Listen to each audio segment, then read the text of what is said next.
Ella Davar is a longevity dietitian. She is the founder of the Gut Brain Method. She's a speaker, advisor, and author. Welcome to the show, Ella. Thank you so much for having me. Yeah, excited to have you on. Tell us a little about your personal life, some more about your work, and why you do what you do. Oh wow, what a great question. It was a long story. I didn't come to this career because I knew this was for me. It was a long journey and health struggle. So I came to this country around 20 years ago, and as a young immigrant in New York City, where do you go to make a living? So I ended up on Wall Street just because it was a very straightforward thought. Like that's where all the money is. That's where I gotta be. So, and after going through a bachelor's degree in finance and an internship and then landing a career at United Bank of Switzerland, the investment and wealth management department, I found myself the sickest and the furthest away from my true self. I was competing with man. I was one of those high achieving, leading a high demand lifestyle. The deadlines was killing me, and I was young. I thought I could handle it, but slowly but surely, this whole wellness trend took off around 15 years ago, and I found myself reading up all the things that I could be doing to make myself feel better. I had horrible skin, weight gain, stress was through the roof, and yoga saved my life. I started doing yoga. I became vegan, Ayurvedic. I tried every diet and then eventually decided to make a career out of it. So I became a yoga instructor and then a health coach. And then eventually decided to change my entire career and got a medical degree in clinical nutrition. And since then, it's been focusing on prevention, on nutrition education, lifestyle education. And that's how I became a longevity dietitian. Not necessarily a straight path, but one that certainly makes sense. Thank you. All right. So, where did you grow up? I grew up in Russia, You grew up in Russia. Okay. a small town in Russia where my parents and my grandparents had a summer house where they would grow their own food. So I grew up eating what I called better than organic produce, homegrown. And it wasn't because it was part of the, I don't know, longevity lifestyle. It was always, as the blue zones people now that are researching people that live long, they call them the peasant's diet. You just eat the simplest things that you can grow your own with your own hands, right? Or make on your own. So, yeah, for me, eating healthy and eating off of the land that you're born, and it's just like one of the things that I grew up with. So that's certainly a wonderful background and way to grow up and experience that kind of living. And then you come to the United States, you go to Wall Street, and essentially the opposite in a lot of ways, probably from the way you grew up. I've come full circle. That's the story that I had to tell. I don't know if you've read The Alchemist by Paulo Coelho. Sure. That shepherd that lived in the church and he decided he's just gonna go out there and find the treasure and all the adventures. And you know where he ended up. A lot of people learn a lot of like different lessons from this book. And I always remind people, do you remember how the book actually ended? He came back to the same church where he started to find the treasure. That's what it's been the whole time. So growing up in in this small town, I saw it firsthand how hard it is to live this organic lifestyle, to grow your own produce, to take care of the animals the whole year, and then animals had to get slaughtered for the family to have food throughout the winter. I saw all of that, and I saw how hard it is. And I remember as a young teenager in the 90s, I was like, you guys are all losers. You can buy this stuff, right? You don't have to work all day to make this happen. So as soon as I turned 18 years old, I was out. I left small town in Russia and I landed in New York City. And I was like, this is life. Like people are so important, so big, for 20 years old girl. This was like, I want to be part of this big world and I want to live a big life. And you know what happened? One day it was raining and it was in New York City. It was way before Uber existed. It must have been like 13 years ago.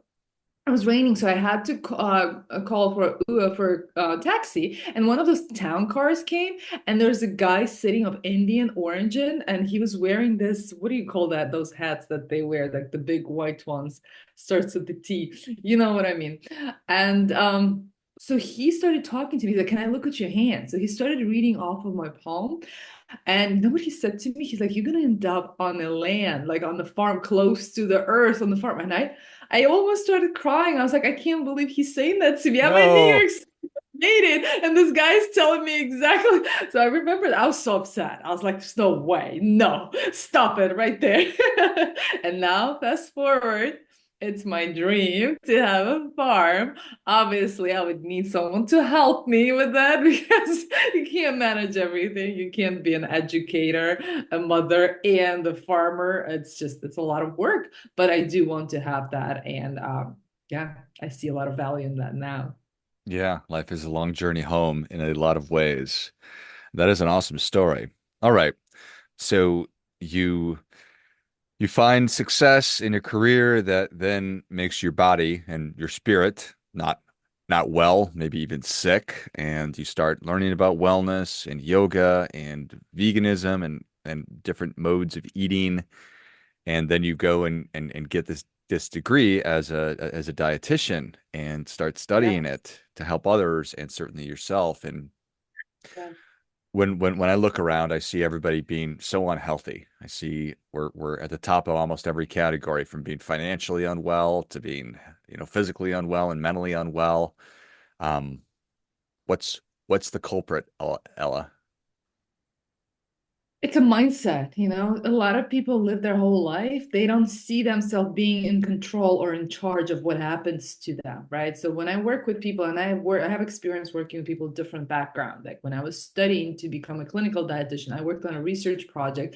We worked in the low-income communities in the Bronx and in the Harlem, and I have experience talking to them and really addressing their problems, right? People who live in the food desert. It's like it's cost a lot of money and energy to actually go find a healthy produce, but the fast food chain is on every corner. It's so much easier to eat junk than put in all this money, energy, and time into cooking healthy foods. And when I graduated from NYU, I worked in longevity clinics with the wealthiest population group and the most intelligent people in Manhattan. And you'll be surprised. They all want to drink Coca-Cola and they just want to eat hamburgers. And all those people, you would think, right? These are educated and those people are struggling. People have the same issues, same problems. And all the problems comes down to too much stress and not enough time. And you would imagine like they all have different problems they're dealing with and different resources to solve those problems. And so when we don't, and it's really comes down to a perception of stress and perception of what it is that we have the time for and what it is that we don't have the time for, right? So I started asking people questions like, so why? What's your why? Why do you get up in the morning? Why do you do what you do? Right. And people always say, like, I need to get, I need to get successful. I need to get, like, for my children, I need to get ahead in life for whatever reason, for myself, for my parents, or for my children. So when you find their why, and very often people who are older, they don't do it for themselves, but they will do it for their children. So I always ask them, do you want to be there for your grandkids or for your grandchildren? And another mindset, which I think now we're changing in the industry, it comes down to when people don't feel that what they do on a daily basis has the effect on how they feel. Right. Very often people are like, my mother had that. That's why I'm so sick. My father, struggled with that. That's why, like, I'm predisposed to that. And you feel powerless, right? You're almost like, it's like people get older, people get sick, right? And that's the mindset that a lot of people live in. And they almost like, and they eat their whole life the same foods. Like, I eat this since I was a teenager, and that's fine. And all this is all a mindset, and this is all of what do you call it, like an education. What do you know about this? And my job is to really educate people and to empower them to see like everything you do really has the effect on how you feel tomorrow. And I asked people to do an experiment. If you don't believe me, believe yourself, your body. Take 7 days at least, ideally 14 to 21 days, as an experiment, right? Just as an experiment. See if you can eat more vegetables. Add one vegetable that you haven't had before every day. Try new things, right? And treat it as an experiment. Like it's gonna be over in a few days, and then you can do whatever you used to do, right?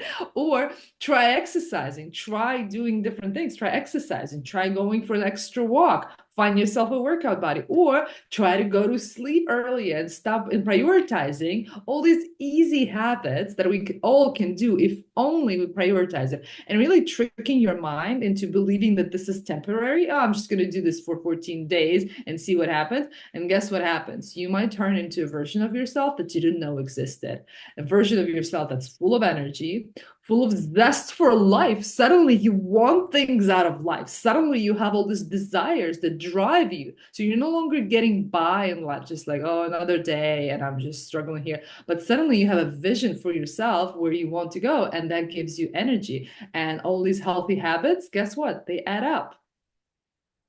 They 100% do. This is all music to my ears. And, Uh, it strikes me that you're certainly somebody who is not afraid to make a make a decision and then to receive new information and then to make another decision, like moving to out of the village to New York and then moving out of finance into a more healthy environment. And so you're making these changes. Whereas for many people, we struggle to make these changes because it's just we're following predictable patterns and habits. We're doing the same things we've always done, and to disrupt that would be uncomfortable. And so I'm assuming I'll ask a question here in a second, but is it also a function that if I start doing this, it's going to be so much extra work, and that's why I'm yeah, trying to trick my brain by saying I'm just doing this for a little while? yeah. So is that it? Is that a part of it that I don't want to lock myself into something that's going to be really hard for the rest of my life? Eating healthy is a burden versus eating cheeseburgers is easy. So it's a great question. You said if it's going to be really hard. Everything is hard. Living a life that you hate is hard. Living, like getting by and doing the job that you don't care about is hard. Saving up every penny, not living your dreams is hard, or feeling like crap every day is hard, right? So you know what they say, like you choose your hard. And very often in life is going to, like, you just called out all these events in my life, how I moved, how I changed careers, and I'm like, then I changed the cities. I moved from New York to Miami. And sometimes when people used to describe, like, you're so brave, you're so courageous, and I'll be like, who, me? Like, I just move out of fear. Life makes me do these things. When people tell me, like, oh, you moved to America, that must have been hard. I was like, I had no choice. Hmm. There's nowhere to go back.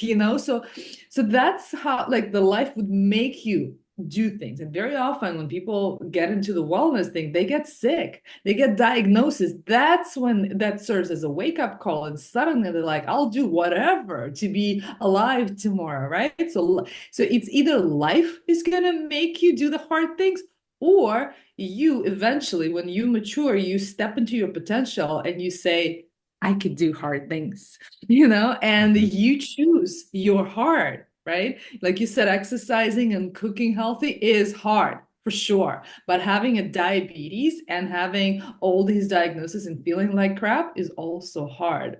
So, yes, it's true. Most people come into this healthy lifestyle when something really bad happens and they decide to make a different decision.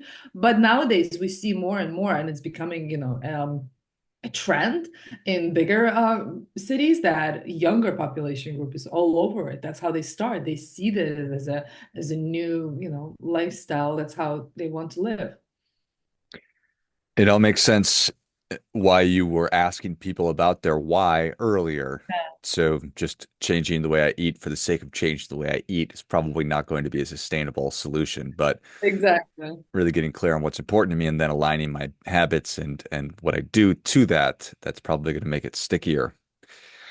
when you're looking around and what are is it all of it? Is it the way that we act? Is it the food that we eat? Is it all killing us, or are some things killing us faster?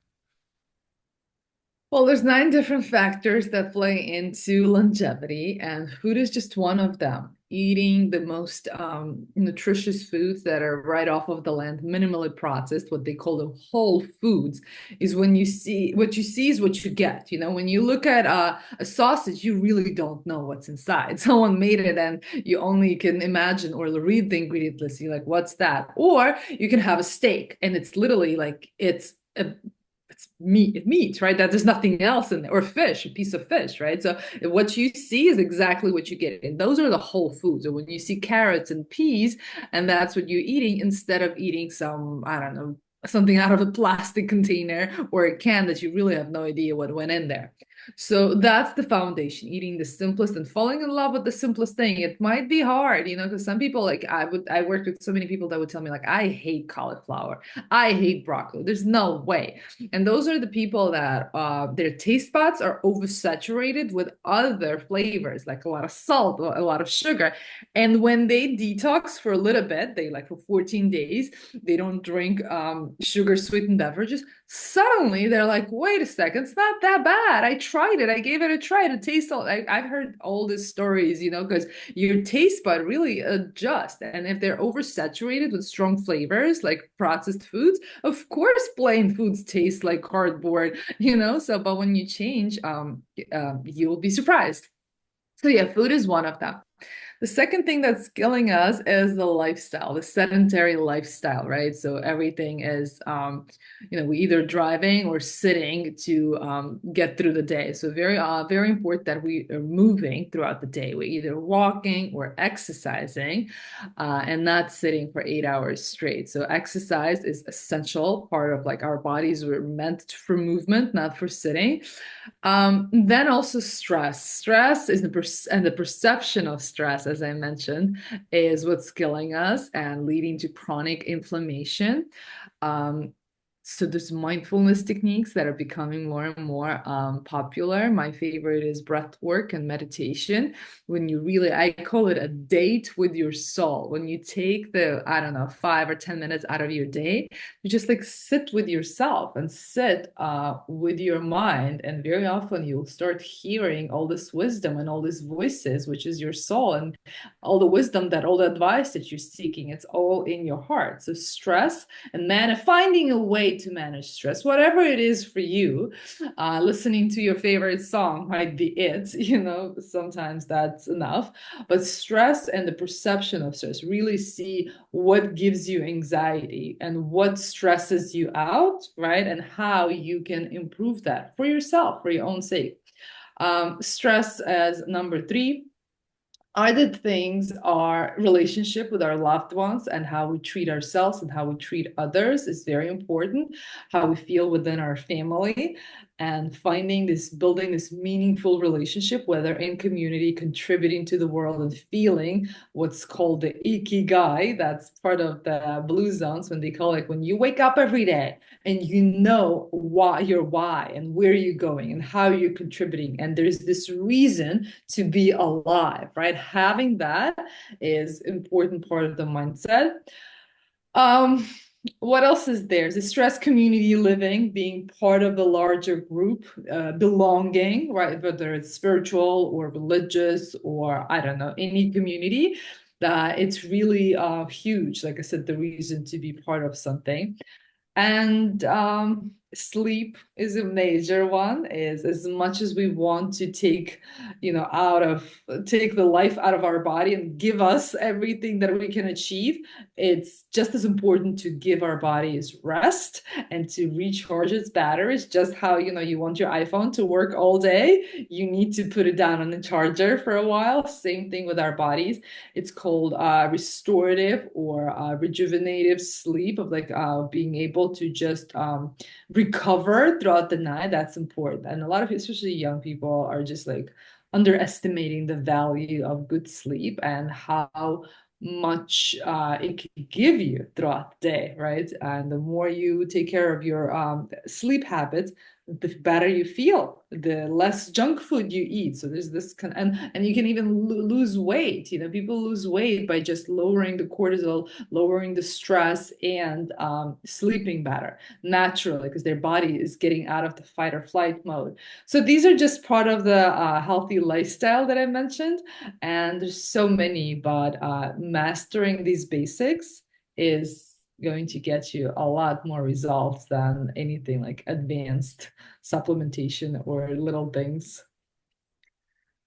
Earlier we talked, or you talked about taking ownership and feeling like you're in charge of your health, and I imagine probably every aspect of life or all the things that are controllable.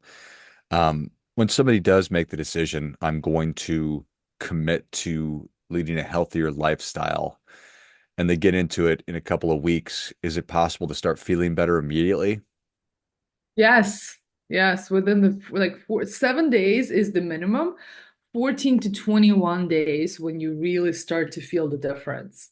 Whatever the symptoms, skin clears up, more energy, less fatigue, less brain fog, more clarity, or weight loss, all those things, you know, they do, because the food now is proven to affect mental well-being and mental health. So there's a nutritional psychiatry now that treats depression and anxiety with nutrition. So if you're really focusing on eating colorful vegetables every day, green leafy vegetables every day, that's the hardest one. Not a lot of people love green leafy vegetables, but they're essential.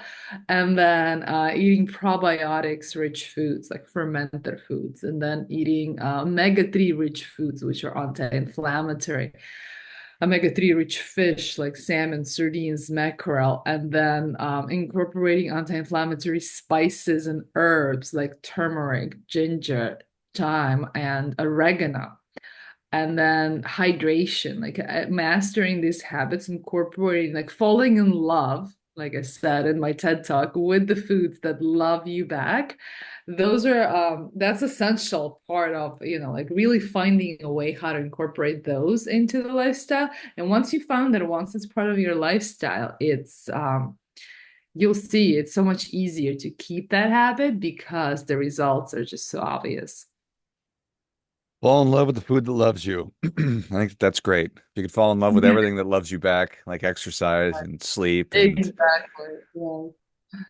if we could just do that, Ella. Sometimes it's tough love, right? Especially with exercise. You can't even imagine at the moment that this is like good for you because it's so hard. What doesn't kill you makes you stronger. And then what I love about exercise is that you do something that's hard and then you do it again. And for the third time, it's like, that's not hard anymore. I could do even more. Like, wow, that's really what they call progress. I was like, I'm getting stronger. And that feeling is priceless. I think that that's the right term for it. I think that it is priceless. You do so many wonderful things. Start feeling better. You develop self-confidence. You're proving to yourself you can stick to something. You develop grittiness and all the good things. So, And then you develop self-confidence. As I said earlier, you realize you could do hard things. Suddenly, you're the most confident person in the room that's able to take up on challenging things because you believe in yourself. yeah, I love it. Well, Ella, thank you so much for coming on. Where can people learn more about you? How can they engage with you? Well, you can check out my website, the gutbrainmethod.com. I didn't talk about gut health much today, but I specialize as a longevity dietitian. I specialize in gut health because that's a root cause of all the imbalances and conditions, health conditions that people deal with. You know, you are what you eat, and before it becomes who you are, it gets into your intestines. And that's where all the root cause of inflammation, of imbalances start. So I test for gut health. And the method that I've developed, it's called gut brain because of the gut brain connection. And also because I do combine science, nutrition science, and longevity science with mindfulness techniques that I mentioned earlier to help my clients not just learn what they should be doing, but also embody it and embody it in the most natural way and lower their stress. So the gutbrainmethod.com, when you can learn more about my program, how to become client, or how to become a gut health expert. So I now teach others how to do what I do because of how essential this work is. I teach health coaches and nutritionists how to help others to become to heal the gut health. And also elladavar.com for those who are interested in learning more about what I do. And my Instagram are the same. It's gutbrainmethod.com and Ella Davar. Excellent. Well, if you enjoyed as much as I did, show Ellie your appreciation. Share today's show with a friend who also appreciates good ideas. Go to thegutbrainmethod.com and learn about everything that we've been talking about, and more specifically into how our guts have such a profound impact over all the other aspects of our health, and we don't even realize it. And then go to elladavar.com, ELLADAVAR.com for more things, Ella, and then find her on Instagram as well. I'll link all those in the notes of the show. Thanks again, Ella. Thank you, George. But until next time, remember, do your part by doing your best.